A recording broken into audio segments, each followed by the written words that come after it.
खुलुमबाय स्टुडिअ दं राकेश रामसियारि बे समाव आसामनि बारग' मन्त्रि प्रमिला रानी ब्रह्मनि मोनसे बाथ्रा बे समाव बिथाङा बुंथिदों जे बे समाव हाग्रामा महिलारिया बिटिसि आव फिन सोरखाराव फैफिनोब्ला बिथाङा बिटिसि बासिनि थाखाय बिथाङा जौगाथायनि थाखाय खामानि मावगोन आरो जौगानायखौ रायजो राजाफोरा मोनगोन होननानै बाथ्रा बुंदों बिथां आसामनि बारग' मन्त्रि प्रमिला रानी ब्रह्मआ समाव जोंहा हाग्रामा महिलारिखौ मोनोबा जोंहा जौगानायखौ मोनगोन आरोबाव बांसिन जोङो आवगायलांनो हागोन जौगानायनि फुथि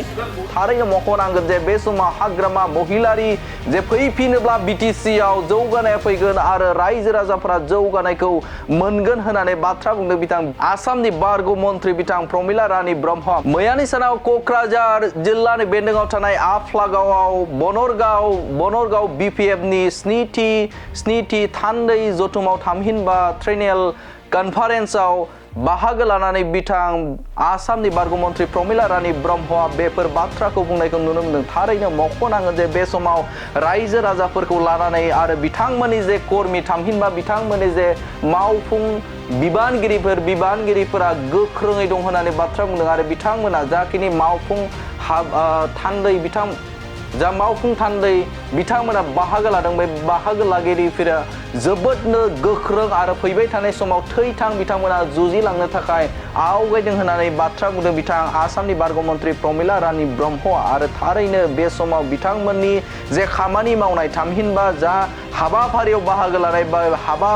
बाहागो लानाय दैदेनगिरिफ्रा जोबोदनो गोख्रोङै दङ आरो फैबाय थानाय समाव बिथांमोना खामानि मावनो थाखाय थियारि होनानै मख'दों बिथां आसामनि बारग' मन्त्रि प्रमिला रानी ब्रह्मआ आरोबाव बिथाङा मा बाथ्रा बुंदों नोंथांमोननि गेजेराव होनि गोजोन्थों मोजां मोनदों रायजो राजानि स्पिरिटखौ नुदों आङो जे जोंनि बिपिएफ दलनि प्रति रायजो राजानि मोजां मोननाय आरो सिबिनायनि जे भाब गोसो बेखौ आं नुदों फंफ्रामबो बाथ्राखौ बिथांमोनहा मोजाङै खोनासंदों बिनिफ्रायनो बुजिनो मोनो जे जोंनि कर्मिफ्रा डेलिगेटफ्रा पार्टिखौ मोजां मोनो आरो फैगौ समाव पार्टिनि थाखाय थैथां मावगोन बेखौ आङो नुनो मोनदों आरो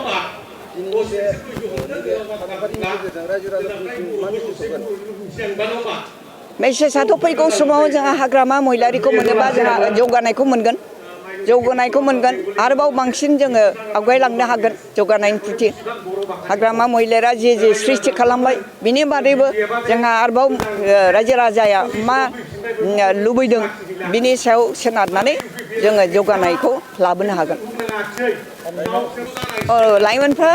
बिपिएफआव जगदान खालामदों मोजां मोननानैनो खालामदों बिथांमोना माने जे बे वेबखौ नुदों आरो बिसोरो स्टुडेन्ट अर्गेनाइजेसननि साफा माने कर्मि बिसोरो बे हिसाबै माने बिस्राबो मोनदांनाय दं सानखांनाय दं सानखाङै हयै माने बबेथिं थानानै खामानि मावोब्ला मोजां जागोन बेखौ बिथांमोना नुनानैनो जोंनि बिपिएफ दलाव जगदान खालामदों मा होनदोंमोनलाय जे 15 बोसोराव हाग्रामाखौ खाथियाव थानानै नुदों बिथांनि जौगाथायनि जे खामानि मावनाय बेखौ नुबोबाय थादों दा प्रमद बर'नि दिनाव बे बोसोरथाम बोसोरब्रै जाबाय बेखिनि दिनावनो नैबे लामाया मोनसे एग्जाम्पल बेवहाय आङो माने फुवारनायनि थाखाय आरो बेखौ मजबुत खालामनायनि थाखाय बे हाइवेनिफ्राय सिदा क'क्राझार टाउनाव थाङो हिसाबै बेवहाय आङो माने सेंसन खालामनायखौ होदोंमोन दा बेखौ प्रमद बर'आ मावबाय कभिड टाइमाव जोंनो मावनो होआखिसै जेला प्रमद बर'आ चिफ जाबाय होमबा हाग्रामाया जायाखिसै नालाय दा प्रमद बर'नो माने गोजौनिफ्राय दायथ' हरबाय आरोखि बे लामाफोरखौ नों बानायदो होननानै जायनि थाखाय जोङो माने आखाइ खबजबनानै ओरैनो जिरायनानै थानो बाध्य जादों आरोखि मेगनजों नुदोंब्लाबो जों अप'ज खालामाखिसै आं मन्थ्रि जाहैनो दंमोन थेवब्लाबो माने गोजौनिफ्राय बिथोन मोननानै प्रमद बर'आ बेफोरखौ मावदों सिगाङावबो आंनि सेंसन खालामनायफोरखौ जेनेबा हाग्रामा महिलारिया जेराव नांगौ बेखौ आंनो परामर्श होनानै होयोमोन आरो दा बेखौ आंनो होखादोंमोन बेनो मोनसे एग्जाम्पल आरोखि प्रमद बर'आ सिख'नानै मावबाय खिन्थु मोजांबो मावाखिसै रायजो राजा नायथों बिनिफ्रायनो माने बोसोरथामबो जोरा खनसे मावनाया एफा बुरजा फैसाजों मावनाय बे मावनाया मानो बोसोरनैबो थाङाखै बे लामाया बायनाया बिनि ना एगजामपोल प्रमद बर'खौ नायनोबा खाथियाव नुनोबा बेनो बेफोरबायदियानो माखासे एगजामपोल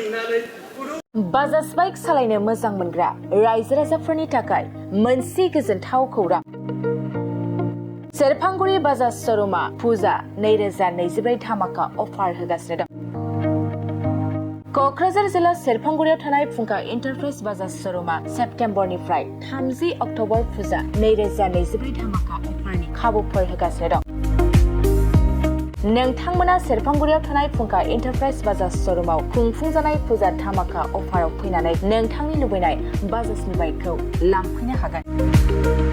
रायजो राजाफोरनो फुंखा एन्टारप्राइज बाजाज श'रुमा लाबोनाय अफारफ्रानो जाबाय 5 लिटार पेट्रल फ्रि